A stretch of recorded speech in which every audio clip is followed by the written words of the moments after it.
கிறிஸ்துவுக்குள் மிகவும் பிரியமானவர்களே, இயேசு கிறிஸ்துவின் நாமத்தில் உங்கள் யாவரையும் அன்போடு கூட நான் வாழ்த்துகிறேன். இந்த நாளிலும் தேவன் நம்மோடு கூட இடைப்படுகின்ற ஒரு வார்த்தை, லூக்கா 1:30.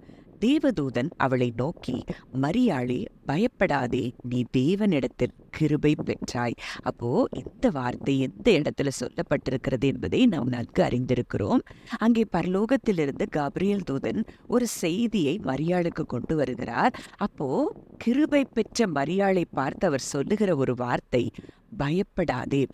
இன்றைக்கு நாம் ஒவ்வொருவரும் தேவனிடத்தில் கிருபை பெற்றவர்கள் என்பதை நாம் அறிந்திருக்கிறோம். அப்போ இங்கே நமக்கு வருகிற இன்றைக்கு பரலோகத்திலிருந்து வருகிற ஒரு வார்த்தை, பயப்படாதே.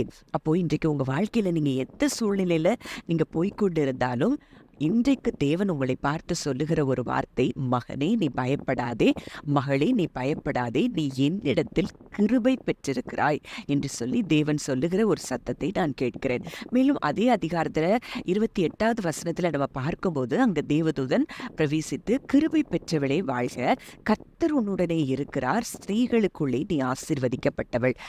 இன்றைக்கு அந்த வார்த்தையின் மூலம் நம்ம அறிந்து கொள்கிறது என்னன்னா, கிருபை பெற்றவங்க கூட கர்த்தர் நித்தமும் இருக்கிறாராம். அவர்கள் எப்பொழுதும் ஆசீர்வதிக்கப்பட்டவர்களாகத்தான் இருப்பாங்களாம்.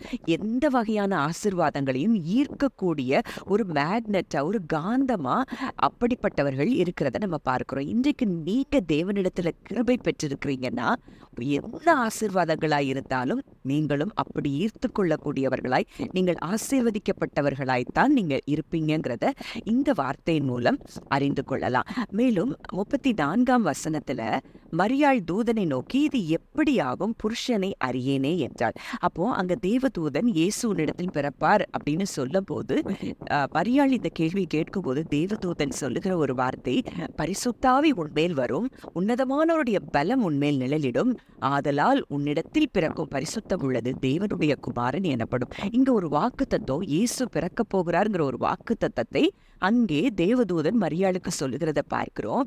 இந்த வாக்கு தத்தத்தின் நிறைவேறுதலுக்காக பரிசுத்த ஆவியானவர் மரியாள் மேல நிழலிடுகிறதை நம்ம பார்க்கிறோம். அப்போ இன்றைக்கு உங்களுக்கு கொடுக்கப்பட்ட ஒவ்வொரு வாக்கு தத்தத்தின் நிறைவேறுதலுக்காக பரிசுத்த ஆவியானவர் அவர் செயல்பட்டு கொண்டிருக்கிறார் என்பதை நீங்கள் அறிந்து கொள்ள வேண்டும்.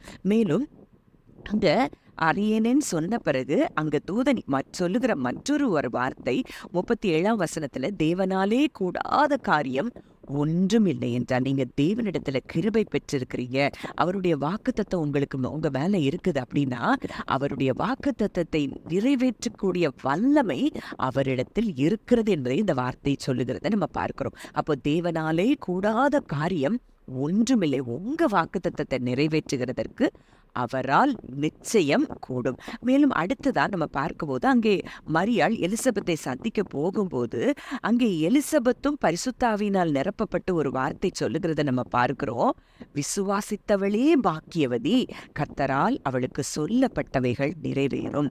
அப்போ இன்றைக்கு நீங்க கிருபை பெற்றவங்களா, அவரையே விசுவாசிக்கிற உங்களுக்கு நிச்சயமாய் உங்களுக்கு சொல்லப்பட்ட ஒவ்வொரு வாக்கு தத்தங்களும் வேதத்துல நீங்க எந்தெந்த வாக்கு தத்தங்கள் எல்லாம் எனக்குரியதுன்னு நீங்க விசுவாசிக்கிறீங்களோ அது எல்லாம் உங்க வாழ்க்கையில நிறைவேறும். ஏன்னா யோவான் 1:14 சொல்லுகிறது, அந்த வார்த்தை மாம்சமாகி கிருபையினாலும் சத்தியத்தினாலும் நிறைந்தவராய் நமக்குள்ளே வாசம் பண்ணினார். இன்றைக்கு அந்த கிருபையே நமக்குள்ள வாசம் பண்ணும்படியாய் கடந்து வந்திருக்கிறதை நம்ம பார்க்கிறோம். அந்த கிருபையாகிய இயேசு கிறிஸ்து நமக்குள்ளே இருக்கிறபடியினாலே நமக்கு சொல்லப்பட்ட எல்லா வாக்கு தத்தங்களும் நிச்சயமாய் நிறைவேறும். நாம் ஆசீர்வதிக்கப்பட்டவர்களாகத்தான் இருப்போம் என்பதை இந்த வார்த்தையின் மேல் அறிந்து கொள்ளலாம். மேலும் 16 நம்ம பார்க்கிறோம், அவருடைய பரிபூரணத்தினால் நாம் எல்லாரும் கிருபையின் மேல் கிருபை பெற்றோம். அவுட் ஆஃப் ஹிஸ் ஃபுல்னஸ் நம்ம என்ன பெற்றிருக்கிறோமா, கிருபை மேல கிருபை, கிருபை மேல கிருபை. அங்க மரியாளை பார்த்து தூதன் சொல்லும் போது, நீ தேவனிடத்தில் கிருபை பெற்றாய்னு சொன்ன ஒரு வார்த்தையை பார்த்தோம். இன்றைக்கு அவருடைய பிள்ளைகளாய் இருக்கிற நம்ம தேவன் மூலமாய், அவருடைய பரிபூரணத்தின் மூலமாய் கிருபை மேல கிருபை பெற்றிருக்கிறோம்னா நமக்கு சொல்லப்பட்ட வார்த்தைகள் நிறைவேறாமல் இருக்குமா?